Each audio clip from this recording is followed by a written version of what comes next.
আগে দেখি আজকে মা বাবাকে কতজন সত্যি সত্যি ভালোবাসে। যদি তুমি তোমার মাকে ভালোবাসো তাহলে এই ভিডিওতে লাইক দিও আর চ্যানেলটা সাবস্ক্রাইব করে দাও।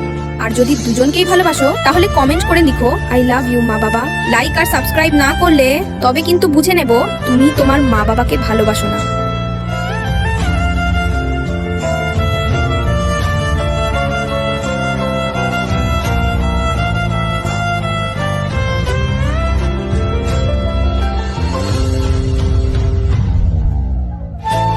তার আগে তুমি যদি আল্লাহ তাআলার এই ছবিটা সুন্দর মনে করে থাকো তাহলে লাইক এবং সাবস্ক্রাইব করে দাও।